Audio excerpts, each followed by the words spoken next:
Բարեձեւելի բարեկամներ, քննարկում հաղորդաշարի շրջանակներում այսօր զրուցելու եմ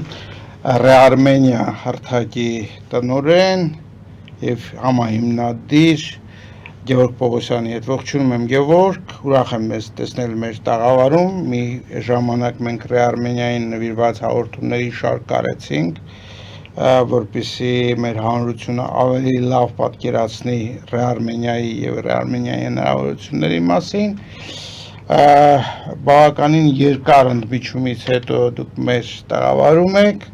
հետաքրքիր կլինի լսել, թե ինչ զարգացումներ եղան այս ընթացքում Ռեարմենիայում, ինչով է զբաղվում Ռեարմենիան, նամանավանդ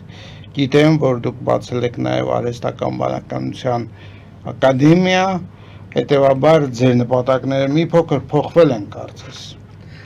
Բարև ձեզ, նախ շատ շնորհակալություն հրավիրելու համար։ Իսկապես ահագին ժամանակ կա, որ փաստորեն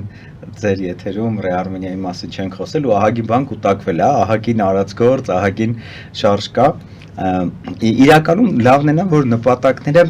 չի փոխվել, նույն ոնց որ ուղղությամբ, բայց ամենատարբեր գործիքներով գնում ենք առաջ։ Ռեարմենիայի մասին երկու բառը, որ ամենասկիզբն ասեմ, սկզբում դե հիպոթեզ էր, որ հայության համախմբումը հնարավոր է լինելու տեխնոլոգիաներով։ Ունես պատերազմից հետո, ինչպես հիշում եք, 20 թվականի պատերազմից հետո էր, որ տենց մի քանի տասնյակ հայեր ամենատարբեր երկրներից, տարբեր ոլորտներից համախմբվելով նախաձեռնեցին Ռեարմենիան, ու հիպոթեզն էր, որ այսօրվա աշխարհում հայերի համախմբման հարցը տեխնոլոգիաներով հնարավոր է լուծել։ Ու փաստորեն հենց առաջի տարվա ընթացքում այդ հիպոթեզը հաստատվեց, որովհետև հիշում եք, տենց հազարավոր մարդիկ հենց առաջի տարում միացան, 30-40 պրոյեկտ հենց առաջի տարում իրագործվեց, ու հիմա փաստացի 3.5 տարի արդեն անցել է, սկսած հարթակի գործարկումից, ու ուրախությամբ կարող եմ ասել, որ 18,000-անոց համայնք արդեն ձևավորվել, 180-ից ավել նախագծեր են իրագործվել, իհարկե գիտեք, այդ Ռեարմենիայում յուրաքանչյուր նախագիծ հարթակում ներկայացվելուց առաջ մանրակրկիտ զննություն է անցնում, ու նաև հանդիսատեսի համար ասենք, որ հարթակը ինքը գործում է Հայաստանի կամ հայության որևէ խնդիր լուծող նախագծերի ներկայացման ու այդ նախագծերի անհրաժեշտ ռեսուրսները ձեռք բերելու նպատակով, հա։ Մենք ծառայում ենք իրանց, որպեսզի իրանք, այսինքն նույն խնդիրը լուծելու ցանկություն ունեցող տարբեր մարդիկ կարողանան գտնել իրար, համախմբվել ու այդ խնդիրները լուծել, ու մինչև հարթակի վրա ներկայանալը այդ զննությունն է անցնում թվով։ Այդ իրականում մի քանի շերտ է, մի շերտը ուրեմն վստահության ու անվտանգության բաժինն է, որի կեսը Ռեարմենիայի թիմից են, մյուս կեսը ուրեմն մասնագետներ են, հիմնականում ֆինանսների ու իրավական առումով, էլի, որ ստուգումն են անում, բայց կարևորագույն բլոկը,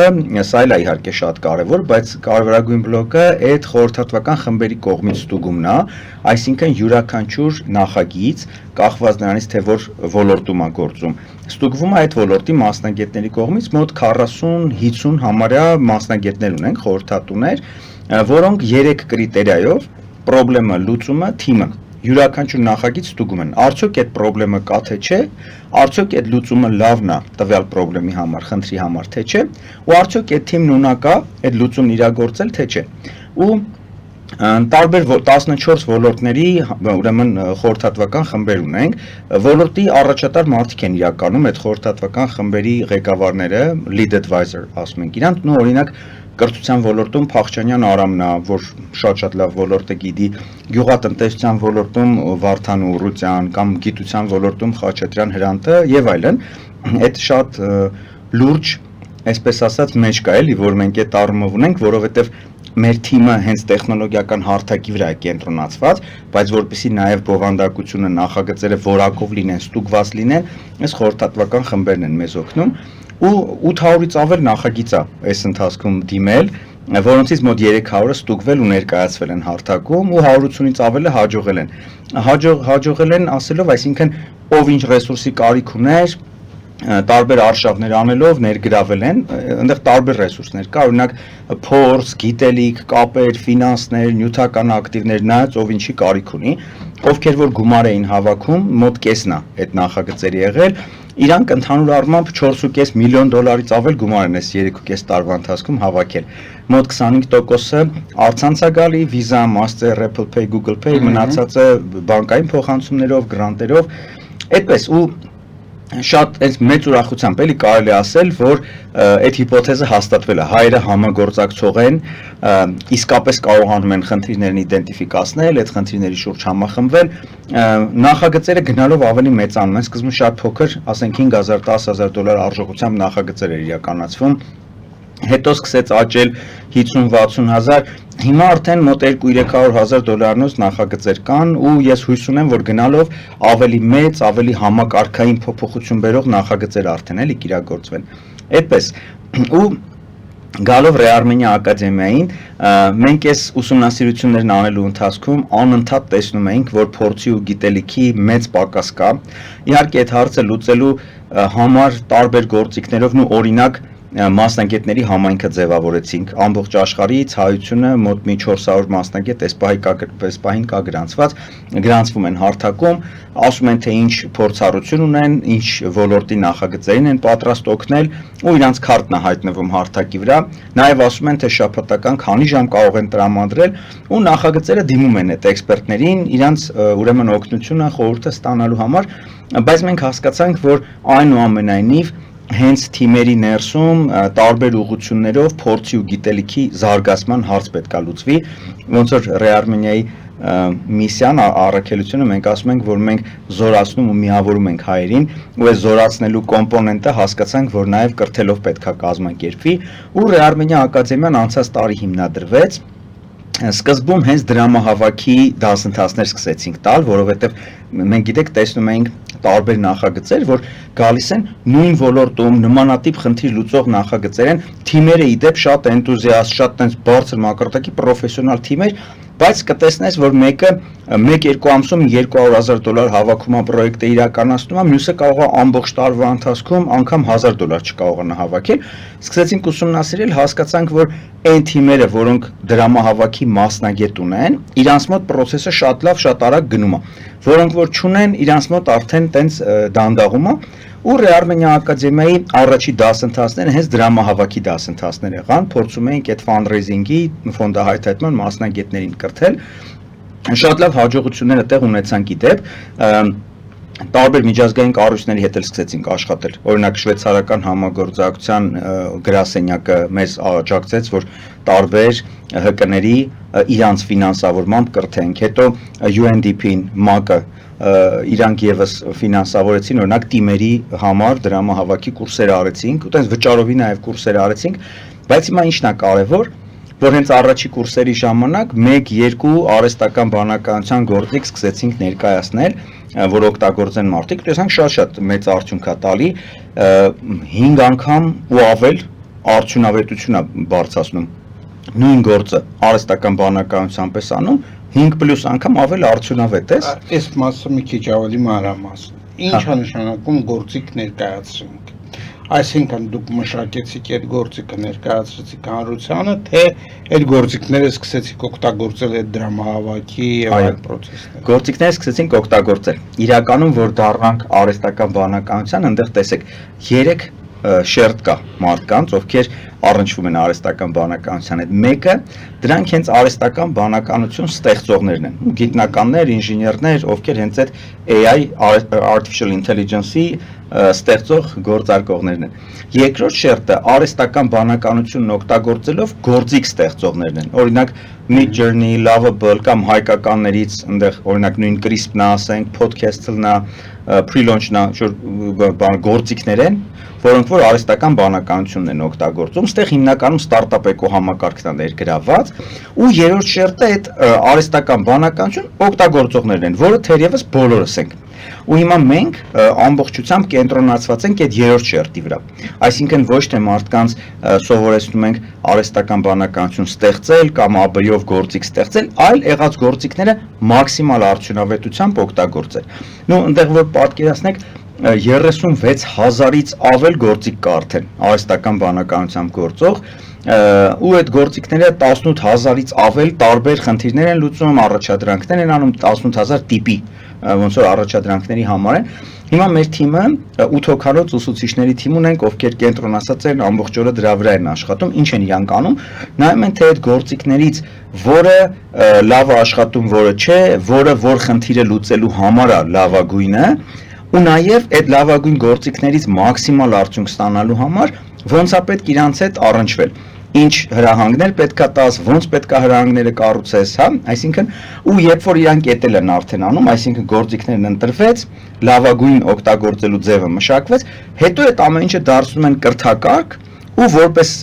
ուրեմն դասընթաց արդեն տրամադրում մեր համայնքի անդամներին։ Ինձ զարմանալի է ինչպես են կարողանում նրանք դա անել, որովհետև արհեստական բանականության գործիքների թիվը անընդհատ բազմապատկվում է, ավելանում է եւ այն գործիքները, որոնք մի քանի ամիս առաջ կարող էին համարվել լավագույնը, հիմա ասում են երբեք դրան մի մոտեցեք, որովհետև կա ավելի լավը, ավելի ազատը, ավելի անվճարը եւ այլն։ Եվ այս դաշտի մեջ այսպես գետի հոսքի մեջ ինչպես են կողմնորոշում ձեր։ Այո, շատ լավ հարց եք տալի, իրականում այդ թերևս ամենալուրջ մարտահրավերներից է մեր կրթական թիմի, ոնց էր անում, ստեղ իհարկե մեծ օգնություն է ցույց տալիս մեզ ուրեմն ավտոմատիզացիան, մասնավորապես տարբեր ուրեմն կազմակերպություններ կան, որոնք որ անընդհատ ուսումնասիրություններն անելով նորություններ նյուզլեթեր կոչվածն է, նորությունների նամակներ են հրապարակում, այս շաբաթ ինչ դուրս եկավ, այսօր ինչ դուրս եկավ, որը որից լավն է, կան տարբեր ուրեմն ալգորիթմեր, որոնք կարողանում են միևնույն ժամանակ նույն հանձնարարությունը տարբեր AI գործիքների տալ ու դրանց ռեզուլտատ արդյունքները ոնց որ համ ժամկետի, համ որակի առումով չափել ու այդ չարտերն է նաև որպես ուրեմն տվյալ գալի մեզ դրանից բացի որոշ ուղղություններով հենց մերոնք են անընդհատ այդ ուսումնասիրություններն անում ու մենք էլ ենք այդ նյուզլեթերներից թողարկում ուրիշներին ուղարկում ու հիմա մերոնք օրինակ AI ագենտներ են ստեղծել, որոնք որ մտնում են մեր բոլոր ուսուցիչների email box-երում, նամակների մեջից, գտնում են այդ newsletter-ները, դրանց մեջից հանում են ամենակարևոր նորությունները, ոնց որ տրենդային ամենահետաքրքիր նորությունները, դրանցից սարքում են համապատասխան ցանկեր, լինքերով, նկարագրերով իրանց, ճիշտն ասած մենք այս ավտոմատիզացիան անգամ հասանել ենք դարձրել մեր համայնքի համար, iKesban կոչվող իմիջիալոց այդ մեր Ռեարմենիա ակադեմիայի AI կրթության մասը iKesban բրենդի տակ արվում, AI գրում ենք iKesban զարմանալի բաներ է էլի որտեղ չի iKesban ու այս iKesban Telegram ալիքը ունենք ու այս նամակների մեջից որ ինֆորմացիան հանում է բերում է ասենք դասավորում է իր լինքերով նկարագրերով դա թարգմանում է հայերեն մի հատ էլ հղկում է այդ հայերենը մերոնց տված system prompt-երով ու հրապարակում է iKesban ալիքում այսինքն համ մեր համայնքի համար այդ բոլոր նորությունները իրանց նկարագրերով հասանելի լինում բայց համ էլ մեր մասնագետները չնայած որ առավոտից իրիկու նորություններ են ուսումնասիրում, տեստեր են անում, նաև այս ավտոմատացված գործիքների շնորհիվ ամեն օրվա ուրեմն կտրվածքով դուրս եկած համ նոր գործիքները, համ հին գործիքների նոր տարբերակները, որտեղ անընդհատ նոր մոդելներ են նաև դուրս գալի, նոր վերսիաներ են դուրս գալի, այս ամեն ինչը ուսումնասիրում են ու արդեն կախված մեր համայնքի կարիքներից առանձնացնում են այն գործիքները, որոնք ամենաանհրաժեշտն են ու սկսում են արդեն ընտրված գործիքները տեստավորելով, տեստավորումն է մասեր կա, որ ավտոմատացված է արվում, մասեր կա, որ ձեռքով են անում, նայած արդեն կարիքներից։ Այդ ավտոմատացման հետ կապված այսպիսի հարց առաջացավ, այ դուք նկարագրում եք սա է անում, սա է անում, սա է անում։ Հիմա մենք համացանցում ավելի շատ տեսնում ենք առաջարկություններ, որ այս սրանով սա արեք, հետո վերցրեք տարեք սրա մեջ, սա արեք, հետո վերցրեք տարեք սրա մեջ։ Արդյոք այդ ավտոմատացումը այս վերջնել տանելու process-ը եւս չի ավտոմատացնում է, շատ ճիշտ եք ասում։ Կոնկրետ օրինակով կարող եմ ասել, հենց այս նոր ինչի մասին որ պատմում էի, չէ՞, այս նորությունների make.com այտենց AI ուրեմն հիմքով գործող ավտոմատիզացիայի գործիք կա իրականում շատ են այնտեղ N8-ը կա, Zapier-ը կա, բայց տվյալ այս մեկը make.com-ով է կոնկրետ արվել ինքը ասենց այնքան հետաքրքիր է նաև վիզուալ ցույց է տալի առաջի քայլով այդ AI ագենտը համապատասխան պարոլները բաները ունի մենք ենք տվել բնականաբար էլի մտնում է email-ից ինֆորմացիան հանում է տանում է ուրեմն հաջորդ գործիքի մեջ, օրինակ տվյալ դեպքում անտրոպիկի կլոդն է։ Բերում է կլոդին տալիս է, ասում է սրանց մեջից առանձնացրու այսինչ բաներին վերաբերող նյութերը։ Առանձնացնում է, հետո նույն կլոդի ասենք ուրիշ վերսիայով, ասում է սա թարգմանի հայերեն, հետո այդ թարգմանում հղումները դնում է, այդտեղից նորից վերցնում, տանում է արդեն Telegram ալիքում, post անում։ Այսինքն այս քայլերը post-ն էլ ինքն է, այո, ոչ թե մարդը վերջին։ Այո, հենց այդ հրաշքը post-ը ինքը անում։ Մարդը սկզբում մենակ որոշումն է կայացնում, թե որ գործիքը ինչ պետք է անի, ինչ սահմաններում, ինչ կանոններով, հա սկզբում է ու այդ ավտոմատիզացիան էլ այնքան հեշտ է արվում, չեք պատկերացնի, այսինքն որևէ տեխնիկական կամ ծրագրավորման ասենք գիտելիքներ այս գործն այլում համար պետք չի։ Ինտերֆեյսները շատ պարզ են, էլի, այս արհեստական բանականության։ Ինչպես են դրանք արվում, ինչ որ լեզու պետք չի դրա համար։ Չէ, հենց էտա։ Նույն Make.com-ը որ մտնում ես, ինքը անգամ նկարներով ցույց է տալի։ Mailbox-ը սիրուն sense նամակի նկարով։ Կլիկ ես անում վրան, ասում աստեղ մտցրու մեյլի հասցեն, աստեղ մտցրու parole։ Հետո կլիկ ես անում, ասենք անտրոպիկի վրա, ասում աստեղ գրի քո prompt-ը։ Ինչ ես ուզում, ես այդ մեյլից ստացած ինֆորմացիայով անեմ։ Այսինքն էլեմենտար համակարգչային գիտելիքներ ունեցող մեկը, օգտագործման գիտելիք ունեցող մեկը, այս գործիքները կարողանում է շատ արդյունավետ օգտագործի։ Էլ չեմ ասում, անգամ այդ գրելը հիմա Whisperflow կա կամ մի շարք գործիքներ կան speech to text կոչվող, այսինքն որ քո խոսքը միանգամից տեքստ են դարձնում, անգամ կարիք չի լինում, որ դու այդ ամեն ինչը տպես, կոճակը սեղմում ես, սկսում ես խոսալ, ասում ես մի հատ խնդրում եմ, շատ հետաքրքիր է, որ նաև հայերենով են շատերը շատ լավ աշխատում։ Նույն Google-ի թողարկած Gemini-ը 2.5 Pro մոդելը իրանց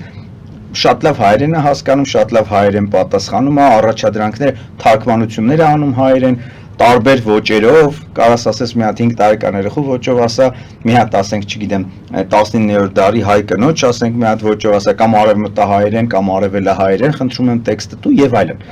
Տենց ինքը շատ հեշտ օգտագործող Ինչ բարդություններ ունեք այդ գործընթացի մեջ, որտեղ է ռեալ բարդությունը, որտեղ է այն հոգեբանական սահմանը, որ սովորողներին կամ սովորական մարդկանց այդ գրագետ մարդկանցից դարձնում նորից անգրագետ։ Իրականում ռեալ բարդությունը հենց այդ հոգեբանական բարդությունն է, որ այն որ ասում է ծուռ նստենք դուս խոսանք, ամենամեծ խնդիրը ընկալումների հետ է կապված։ Ոնց որ մնացած նոր բաների վերաբերյալ այստեղ եւս բազմաթիվ ուրեմն աղբյուրներ ամենատարբեր տեղեկություններն են տալիս, թե դրական թե բացասական բաներ ահագին խոսվում է, պարզ է որ ոնց որ ցանկացած նորարարություն, թե ի վնաս, թե ի օգուտ կարա սա կիրառվի։ Ոնց որ ամենատրիվիալ օրինակներից ատոմային ռումբը, չէ, ոնց որ ատոմը ատոմային ռումբը որպես բացասական, ատոմային էներգիան որպես դրական, նույն տեխնոլոգիա կամ ամենահին նորարարություններից դանակը, ասենք, չէ, էլի տրիվիալ օրինակ, համ կարողանում ես մարդ սպանել, համ հացը կտրել, նույնը ստեղ է։ Իհարկե համաձայն եմ, որ մասշտաբները այլ է, արհեստական բանականության ազդեցության մասշտաբները շշմելու են, բայց բացասական բաների մասին խոսակցությունները հաճախ արագ է տարածվում, որտեղ դրանք ճիշտն ասած ես նոր եմ հիմա բարձրաձայն մտածում եմ էլի նաև խոսալով, որ հավանաբար երբ որ դու բացասականն ես մտածում, ասում ես վտանգավոր է, վախենալու է բան, ինքը քեզ բերում է ոչ մի բան չանելու։ Այսինքն հեռու մնացեք, ձեռք չտա, գործ չունեք դրա հետ բան, իսկ երբ որ ասում ես, այս ինչ լավ բան է, արդյունավետությունս կբարձրացնի, դա քեզ բերում է ինչ-որ նոր գործիքներ սովորելու, նոր բան անելու։ Հիմա մարդը երևի, քանի որ ավելի էներգիայի պահպանման մոդի մեջ է, ուզում է ոչ մի բան չանի, ավելի հեշտ է ասել, որ չէ, ես վտանգավոր բաներ գործ չունեմ։ Դա հասկանալի է, ինչ եք ասում, Գեորգ ջան, բայց իրականության մեջ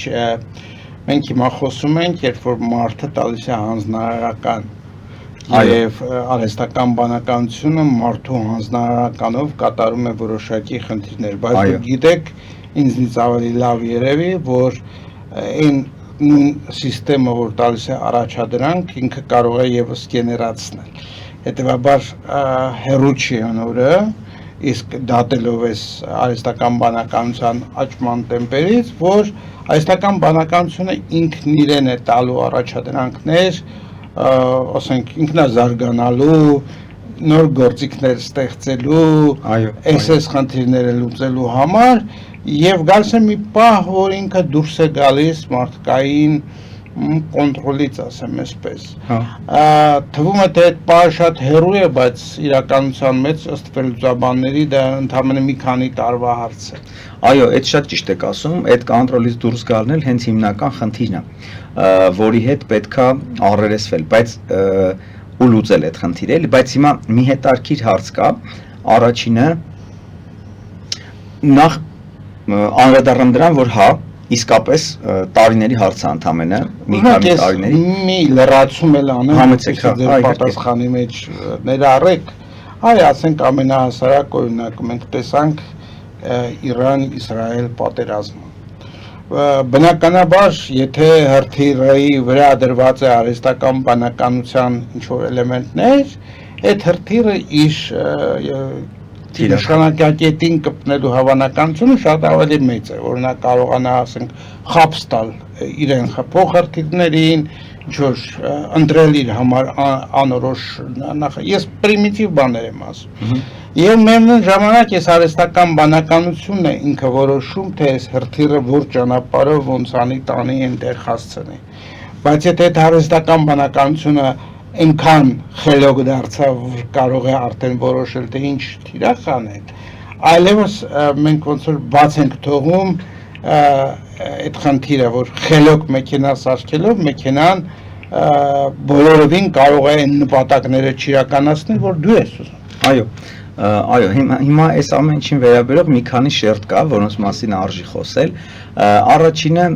զարգացման տեմպերի հետ կապված լրիվ ճիշտ եք, այսինքն տարիների հարցը, մի քանի տարի հետո, ուրիշ ձևով կարող եմ անգամ ասել, որ այսօր արդեն արհեստական բանականության զարգացման այն փուլում ենք, որտեղ ինքը սկսել է որոշումներ կայացնել։ Agentic, ուրեմն արհեստական բանականության մասն է, ագենտ հանդիսացող։ Շատ կարճ որ էքսկուրս անենք, սկզբում այս արհեստական բանականությունն ավելի ճանաչելու խնդիր էր լուծում, պատկերներ էր ճանաչում, տեքստերներ էր ճանաչում, հա։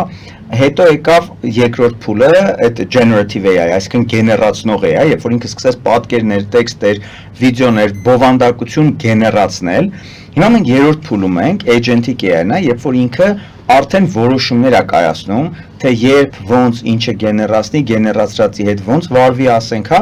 այս զարգացումները դեռ կշարունակվեն, սրա հաջորդ փուլը, որը թերևս այդ իմաստով ռիսկայինն է ամենա, physical AI-ն է, երբ որ այս արհեստական բանականությունը համակարգչի մեջից դուրս է գալու ռոբոտի մեջ է ներդրվում։ Հիմա այդ этаպը արդեն սկսվում է, մասնավորապես Tesla-ն արդեն Optimus ռոբոտներն է ստեղծել, տարբեր կազմակերպություններ, ոնց որ Boston Dynamics օրինակ իրանց մեքենաներն են ստեղծել ու այդ զարգանում է, չինացիներն են շշմելու որակի մեքենաներ ստեղծում։ Այստեղ արդեն գալիս է այդ խնդիրը, որ փաստորեն ֆիզիկական կյանքում ունենում ենք ավտոնոմ գործող օբյեկտներ, որոնք ինքնուրույն որոշում կայացնելու ունակ են։ Այս ոնց որ է դա ու ստեղ այդ կառավարման հարցն է գալի, դրա համար ինչ է արվում։ Սկզբում մի միտք կար, որ եկեք մի հատ դանդաղացնենք զարգացման տեմպը, կարողանանք մի հատ կառավարել այն ինչ որ ունենք, համոզվենք, որ կարողանալու ենք կառավարել այն ինչ որ հաջորդիվ կունենանք, նոր շարունակենք զարգացումը։ Բայց ցավոք սրտի ես չգիտեմ ճիշտ ասած ցավոք թե չէ, բայց փաստացի այս այդքան էլ հաջողություն չունեցավ այս մոտեցումը, որովհետև երկրները քաղաքական մասնատված աշխարհում դա հնարավոր չի։ Հա, ասենք մեծ ուրեմն մրցակցության մեջ են ու վերջերս նստած լսում էի Ամերիկայի Միացյալ Նահանգների կոնգրեսը, այս սրա հետ կապված լսումներ էին իրականացնում ու հաշվել էին, որ ընդամենը կես տարի է Չինաստանը հետ արհեստական բանականության ոլորտում ու ասում էին, թե հանկարծ մի փոքր դանդաղացնենք Չինաստանը կանցնի մեզանից ու իդեպ այդ շատ լավ գիտեք, որ այսինքն այս աշխարհակարգը ինչպիսին է լինելու ուղիղ կախված է դրանից, թե այսօր որ երկիրն ինչքանով է այս տեխնոլոգիաներին տիրապետում ու կիրառում, էլի։ Այդ իմաստով ռիսկերը կա, իհարկե մի հատ տենց տերմին կա alignment, AI alignment-ը, այսինքն ինչքանով է արհեստական բանականությունը ուրեմն համադրված կամ align եղած, հավասարված, որ ասում են հավասար ու հավասարվում ես, չէ՞, այն մնացածի վրա, այլ ինչքանով է արհեստական բանականությունը հավասարված մարդկության կարիքների, պահանջների հետ, Այդ հələ բանը Ազիմովը չէ ուներ այն մեթոդներ, այսինքն 3 հատ կանոններ մշակել։ Կանոնը ռոբոտոտեխնիկա է։ Այո։ Հա, հիմա այսինքն փորձեր արվում գոնե այս զարգացմանը զուգընթաց այդ կառավարման կամ վերահսկման հարցերն ինչ որ ձև լուծել անգամ հենց ստեղծողներից շատերը նույն Իլոն Մասկ օրինակ ու շատերը ակտիվ advocacy են անում, то есть պրոպագանդա են անում ռեգուլյացիաներ մշակելու, ներդնելու եւ այլն։ Բայց այստեղ մի հատ երկրորդ շերտ կա։ Ես ավելի շատ կառաջարկեի մենք որպես հայություն դրա վրա կենտրոնանանք, որ մենք եղածը մաքսիմալ արդյունավետ ձևով օգտագործելու մասին ենք խոսում։ Արհեստական բանականություն ստեղծելը, իր զարգացնելը կամ այդ զարգացումների կառավարելը, այստեղ հստակ կարամ ասեմ, ցավոք սրտի մեր օրակարգում դեռ չեն։ Նոր հայկական տարբեր կազմանակ առաջի սուպերկոմպյուտերը մի որոշ ժամանակ առաջ առան, որը նոր է սկսում օգտագործվել։ Հիմա հայտարարություն արվեց, որ 5 միլիարդ կներդրվի 2500 GPU կբերենք, որպեսզի ինչ որ պատոկներ կարողանանք սպասարկել, այսինքն Հայաստանի Հանրապետությունը այդ մրցավազքում լինելուց դեռ ցավոք սրտի շատ հետ է ու ինչա տեղի ունենում աշխարհում կամ ինչպիսի զարգացումներ են լինում մենք դրա վրա ազդեցություն չունենք կախված չի մեզնից այո հա ցավոք սրտի կախված չի հետևաբար մեր դիսկուրսի մեջ արժի ավելի շատ կենտրոնանալ հայերի դիսկուրսի մեջ ավելի շատ արժի կենտրոնանալ նրա վրա թե այս եղածը որ անկախ մեզնից ստեղծում ու զարգացնում են ոնց մենք մաքսիմալ արդյունավետ օգտագործենք մեր խնդիրները լուծելու համար մեր մարտահրավերներին դիմակայելու համար, էլի։ Ինչպես կարող են 8 ուսուցիչ սովորացնել հազարավոր գործիքների այդ պլատֆորմները, որ ամեն գործիք իր անարգություններ ունի, երբ որ փորձում ես նոր գործիք օգտագործել, պիտի մտնես սովորես, հասկանաս, ինչպես կարելի է կիրառել, ինչպես կարելի է ստանալ եւ չնայած ես կարծում եմ, որ այստեղ ձեր կարծիքն է հետաքրքիր, որ այդ ինտերֆեյսներն էլ աստիճանաբար դառնալու են շատ պարզ։ Այդպես էլ կա, բայց նախ շատ կարևոր է ասեմ, որ մենք հազարավոր գործիքներ չենք սովորացնում, այսինքն 36,000 պլյուս այդ այն գործիքներն որ առհասարակ աշխարհում կան։ Դրանց ինչ որ մի մասը, որոնք տարբեր տեստերով, տարբեր ասենք, ուրեմն ռեցենզիաներով առանձնացվել են, որպես ասենք լավ խնդիր լուծողներ, այդ դրանց մի մասին էլ, որոնք որ արդեն այդ համեմատությունների մեջ որպես լավագույնն են առանձնացվել, այդ մի մասի մեջ են մերոնք խորանում ու իդեպ մերոնք էլ ամեն մեկն իր ուղղվածություն ունի, մեկը ասենք նկարներ գեներացնելու մեջ է խորանացած, մեկը vibe coding-ի մեջ, այսինքն ծրագրման, մյուսը տեքստային բովանդակություն ստեղծելու մեջ, հա, այսինքն այդ մեկ, այդ շատ կարևոր մաս է։ Երկրորդը, շատ ճիշտ եք ասում, ինտերֆեյսները մի կողմից ահագին հեշտ են, շատ ավելի արագ ու հեշտ ես որևէ նոր գործիքի տիրապետում, քան ժամանակին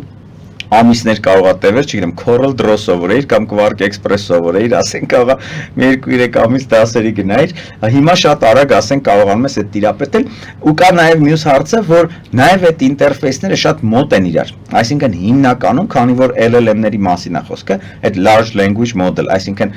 մեծ լեզվական մոդելների մասին է խոսքը, իրանց հետ ինտերակցիան տեղի է ունենում պրոմպտեր տալով, այսինքն chat-ով տեքստային շփումներով է տեղի ունենում, հա, անգամ այդ առումով շատ նման են ինտերֆեյսները, հա, ու երբ որ դու լոգիկան էլ սկսում ես հասկանալ, ալգորիթմերն ես սկսում հասկանալ, սկզբունքները գործելու, ամեն հաջորդ գործիքը շատ ավելի արագ ու հեշտ ես կարողանում մի կողմից գնահատել, արդյոք ինչ արժեք է ստեղծում, ինչքանով արդյունավետ գործում, մյուս կողմից արդեն օգտագործել ու հետո նաև սովորացնել։ Բայց նաև մի ուրիշ հարց եմ ուզում ասել, որ 8 ուսուցիչ այսօր ունենք ակադեմիայում, Ռեարմենիա ակադեմիայում, բայց մենք պլանավորում ենք շատ արագ աճել, որովհետև, չգիտեմ, ասացի թե չէ, նպատակ ենք դրել, որ մաքսիմում 5 տարում մինիմում 1 միլիոն հայ AI գրագետ դառնա։ Ոնց որ օրինակ 100 տարի առաջ ասենք տառաճանաչելնելը դարձավ մինիմում գրագիտության շեմը հաղթահարելու համար պարտադիր բան, ու սովետական միությունը 20-ական 30-ական թվերին այդ լիգբեզը որ անում էր, չէ, այն նմանատիպ վիճակում հիմա ենք, այսինքն այս AI գրագիտությունը մինիմում գրագիտության շեմը հաղթահարում է պարտադիր մի բան է։ Ու հիմա մենք դասերը արդեն սկսել ենք, մոտ 200-ից ավել մարդ արդեն կրթվել է, մի 3 ամիս է, որ ICAS բանը կա ու ամբողջ աշխարհից են գրանցվում, դիմում Ռուսաստան, Ֆրանսիա, Միացյալ Նահանգներից, Գերմանիայից հայերը միանում են, կրթվում են ու մենք հասկանում ենք, որ հայության մեջ առնվազն 1 միլիոնը ոչ ուշ քան 5 տարուց, դաժե կարող է պատահի մեծ ժամկետ ենք ասում, պետքա լինեն AI գրագետ, ինչ ասել է AI գրագետ, որպեսզի իրանք թե իրանք կենցաղում, թե գործում, անկախ նրանից ով որ ոլորտում է գործում, AI-ը կարողանան օգտագործել արդյունավետությունը իրանք բարձրացնելու համար։ Այսպես, այսինքն այդ իմաստով եւս թիմը մեր շատ արագ պետքա մեծանա, սկսել ենք ընդամենը 1 ուսուցիչով, հետո երկրորդ, հետո երրորդ իդեպ բանը Արշակը Ուլուբաբյան միացավ մեզ, ինչի համար շատ ուրախ ենք, ինքը մեր մոտ հիմնականում 3-ից 6 տարի փորձ ունեցող մարդիկ են ոլորտում, բայց Արշակը 20 տարուց ավել փորձ ունի AI-ում, այսինքն AI ստարտափն արել իր այնտեղ բանը AI խորհրդատվության մեջ եղել 10 տարի Շվեդիայում աշխատել, տենց նորարարական շատ կազմակերպություններում ու մի հետարքիր համընկում էլ եղավ, բանը ոնց որ զուգադիպություն էլ եղավ, որ 2 տարի առաջ փաստորեն վերադարձել է Արշակը Հայաստան, Հայաստանի կրթությունը տրանսֆորմացնելու նպատակով, իր ընդեղի գործերը, բաները թողել եկել է, ու տես ծանոթացանք, այսօր ոնց որ ծանոթացել մի 2 ժամ խոսացել ենք, վաղվանից արդեն նույն օֆիսում իրար հետ որպես մի թիմ աշխատում էինք, տենց շատ արագ սկսեցինք։ Ինչ եմ ուզում ասել, որ այս թիմը եւս 3 ամսվա մեջ ոնց որ 8 հոգի են դարել, բայց շատ ավելի կմեծանանք, որտեղ նպատակները մեծ են։ Մի հարցի մասին եմ ուզում խոսել, արհեստական բանականության կիրառումը, չասեմ քաղաքական խնդիրների մեջ, բայց համայն դեպս այն անվտանգային ինֆորմացիոն անվտանգային խնդիրների մեջ, որ հիմա մենք ապրում ենք Հայաստանում։ Ես կարծում եմ, որ Հայաստանում հիմա այնպես չի, որ ինչպես առաջ էր, որ ամեն մեկը աշխատում էր ինքնազարգանալ, գտնել լավ աշխատանք, գտնել լավ բան, այս անվտանգության հարցը կարծում եմ կախված է բոլոր մտածող մարդկանց վրա, որպես այսպեսին։ Արդյոք այդ քաղաքական լուծումներ կամ դիվանագիտական լուծումների գտնելու համար արհեստական բանականության օգտագործողներ կան։ Ճիշտն ասած, գիտեմ, որ օրինակ Ռեարմենիա ակադեմիային մենք տարբեր տեղերից ակադեմիայում դիմումներ ենք ստանում, բացի անհատներից, ովքեր դասընթացներին կամ անվճար վեբինարներին են մեր մասնակցում, նաև կազմակերպություններն են դիմում, գնում են կազմակերպություններում, էլի այդ լիգբեզի շրջանակներում ներկայացնում ենք ինչ գործիքներ կան, ոնց է աշխատում, ու նաև UNDP-ից էլի մեզ դիմել էին, հրավիրեցին ազգային ժողովի համար արհեստական բանականությունը ներկայացնել, ոնց է աշխատում, ու մեր թիմից ուսուցիչներից 2 հոգի գնացել էին տենց ներկայացրել ու այնտեղ ահագին բարձր մակարդակի ոգևորություն կար, այսինքն հիմա նույն UNDP օգնությամբ երևի արդեն ավելի խորացված կուրսեր է պլանավորվում, այնտեղ ճիշտ ասած շեշտադրումները մի քիչ այլ է, օրինակ կեղծ բովանդակությունը, ուրեմն օրիգինալ բովանդակությունից ոնց տարբերել կամ օրինակ որոշ հարցերի լուծման համար արհեստական բանականության հետ այդ մտագրողները ոնց կազմակերպել կամ մի ուրիշ շատ կարևոր ուղղություն կա, ուրեմն research-ները, այսինքն հետազոտությունների մեջ արհեստական բանականությունը շշմելու արդյունքները ցույց տալի, նույն օրինակ Google-ի Gemini 2.5 Pro-ն, այս վերջերս դուրս եկած մոդելը, այնտեղ ինքը կոճակ ունի Grounded with Google։ Այդ կոճակը որ սեղմում ես, ուրեմն բան ոնց որ համաձայնեցված Google-ի հետ պայմանական ասենք, կամ հիմնված Google-ի վրա, ներողություն, հիմնված Google-ի վրա։ Այսինքն ինքը Google-ի ողջ տեղեկատվությունը օգտագործում է իր վերլուծությունների կամ ներկայացումների համար։ Այո, ու այդ օգտագործելուց բացի նախ ինքը reasoning մոդել է, դատող մոդել է, այսինքն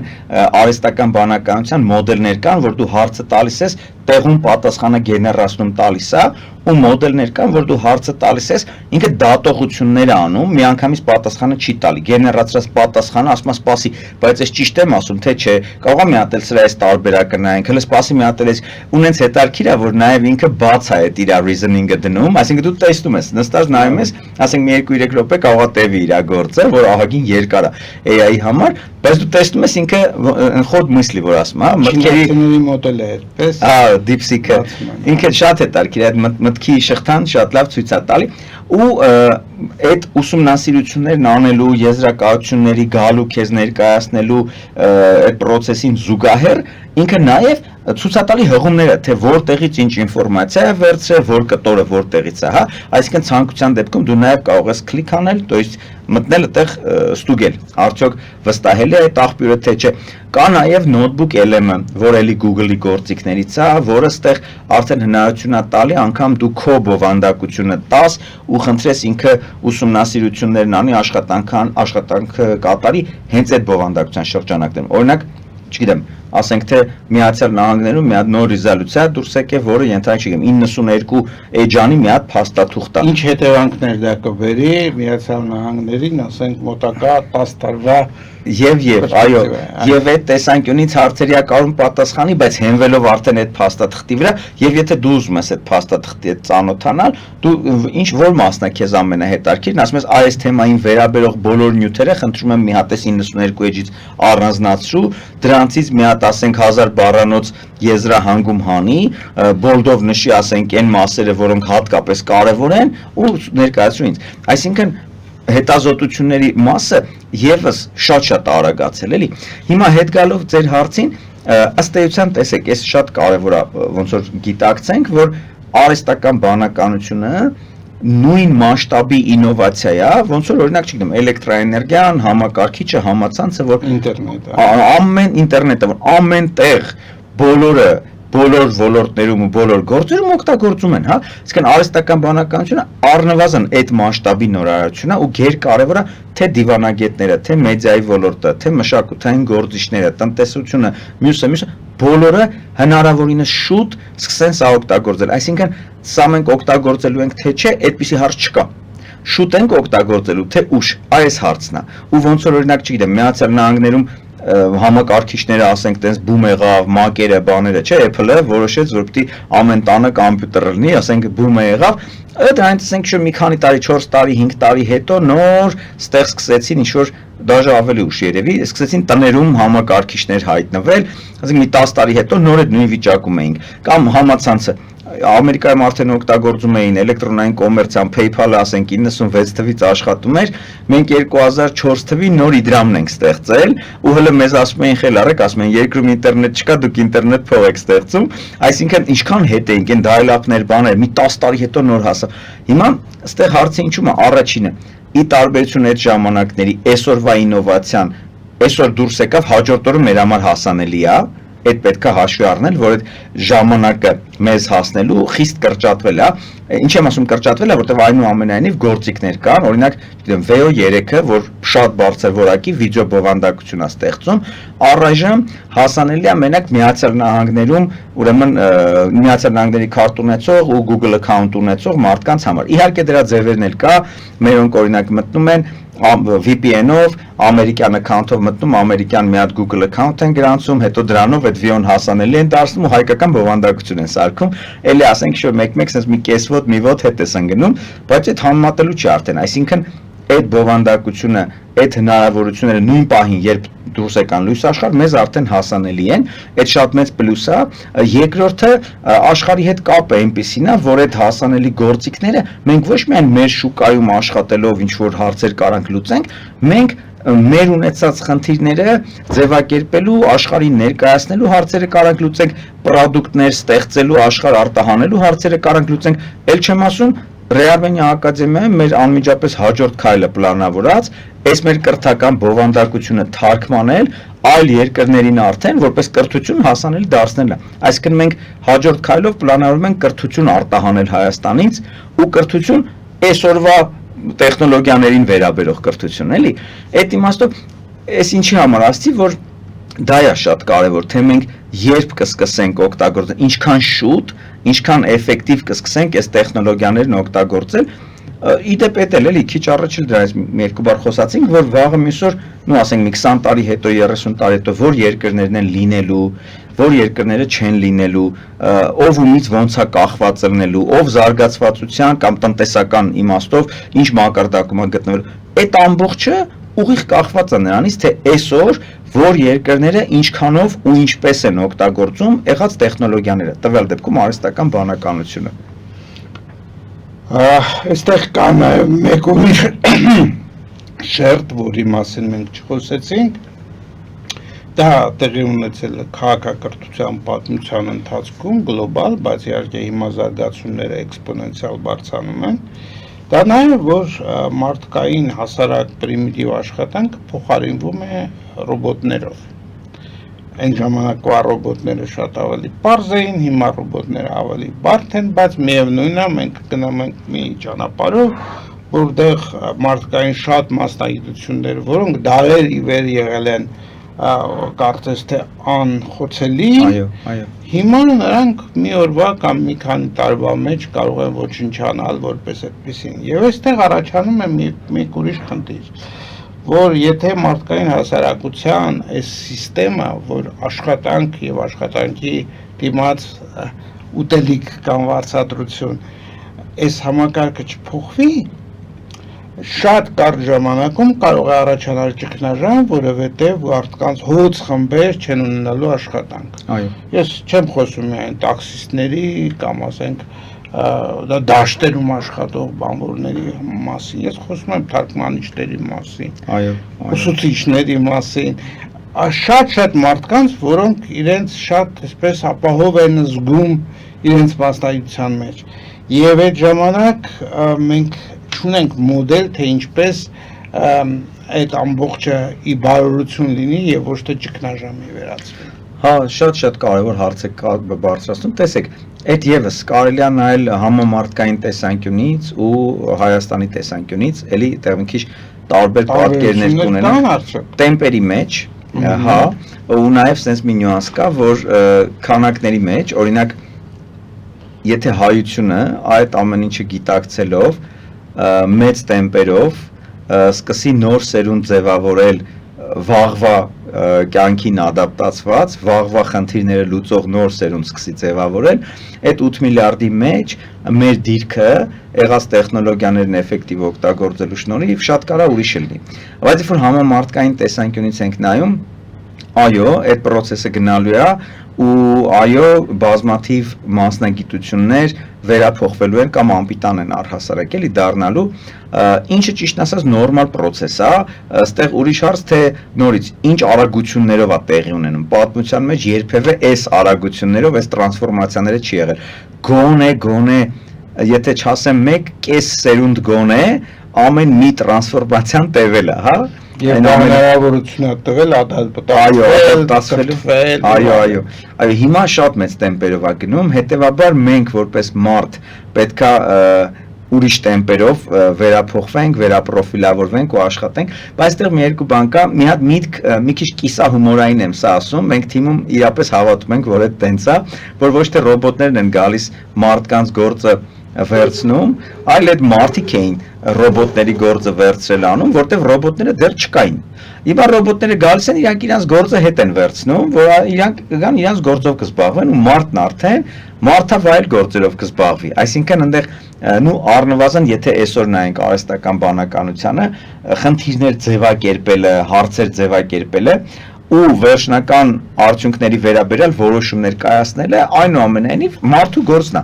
Ու այս վերջերս եւս մի ասենք 10 տարի մաքսիմում, հետո։ Հա, չէ, իրականում այդ կշարունակվի, որտեղ խնդիրները կփոխվեն, ծավալները կփոխվեն, մենք ըստ էության բազմամոլորակ քաղաքակրթության ենք գնում, ասենք այդ ինչպիսին է դա լինելու, օրինակ մարդը մարդու հետ նոր աշխարհում ոնց է հարաբերվելու, օրինակ ձեր ասածի պես, եթե այլևս կարիք չկա որ դու գնաս որպես բանվոր աշխատես կամ որպես վարորդ մեքենա քշես, լավ, բա դու ինչ ես անելու, ոնց է կյանքդ վերափոխվելու, այսինքն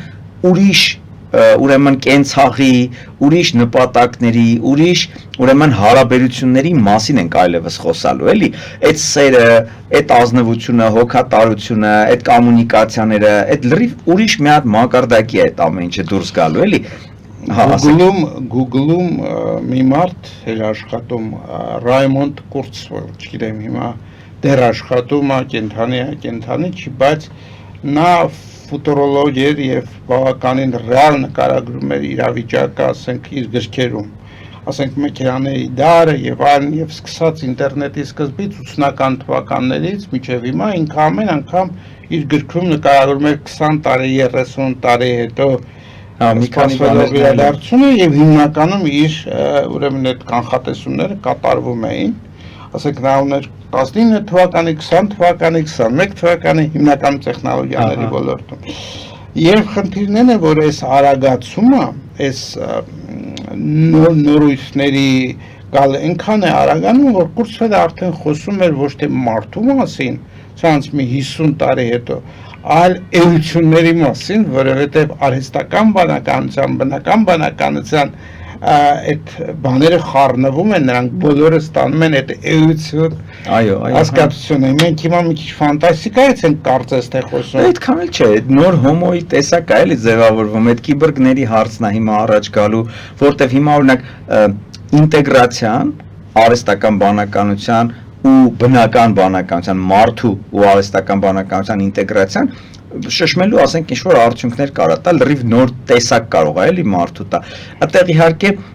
կապիտալիստական աշխարհում այդ ամեն ինչը ահագին մեծ ռիսկեր կարա հետը բերի, բայց նաև այդտեղ էլ է հետարքիր տրանսֆորմացիաներ գնում, այդ կոմունիզմն է սկսում, կոմունիզմը community բառի իմաստով, էլի կոմունա community իմաստով, ոչ թե Լենին-Ստալին իմաստով, այդ է ոնց որ հիմա սկսում ինչ-որ հետաքրքիր թափ առնել ես բլոկչեյնի աշխարհում, Web3-ի աշխարհում, համայնքը ինչ է իրանից ներկայացնում, ոնց պետքա հանուն համայնքի, ոչ թե հանուն անհատի, ասենք թե, ոչ թե կապիտալ կուտակելու, այլ էմպաթիա կուտակելու, ոնց որ ուղղությամբ ապրել, sense հետարքիր մտքեր են, էլի ոնց որ գնում։ Այո, եւ այս ամբողջի կենտրոնում իհարկե մարդն է, մարդի ադապտացիան, մարդի կարողությունը վերափոխվել նոր ստեղծված իրողություններին, որին նպաստում է նաև Ռեարմենիան իր դասընթացները։ Շատ ճիշտ է, իրականում մենք անգամ մեկ-մեկ ասում ենք, որ բանա, այս նոր աշխարհում գոյատևելու երկու ձև կա, մեկն ասում է, անգլերեն ասում են lead the changes կամ follow the changes, այսինքն առաջնորդել փոփոխությունները եւ հետեւել փոփոխություններին, այս երկու տարբերակն է, այս երկուսից մեկը չարեցիր, ուրեմն outdated ես դառնում, դուրս ես ընկնում, բայց մենք էլ միշտ ասում ենք, որ մեր քանակը ու մեր առաջ եղած մարտահրավերների չափը հաշվի առնելով, մենք այդ երկու տարբերակներ չունենք, մենք պետք է առաջնորդենք փոփոխությունները։ Ու այս շատ ջանք ու եռանդա էլի բոլորիցս պահանջում, ինչն էլ մաղթում եմ մեր հայությանը։ Շնորհակալություն Գևորգ, շնորհակալություն հետաքրքիր զրույցի համար, սիրելի բարեկամներ, հիշեցնեմ, որ մենք զրուցում ենք Ռեարմենիա արտակի տնօրեն, համահիմնադիր, հիմնադիրներ չունենք, նախաձեռնողներ ունենք, ես տնօրենն եմ, Գևորգ Պողոսյանի հետ մաղթում եմ ձեզ ամենայն բարիք եւ մինչեւ նոր հանդիպում։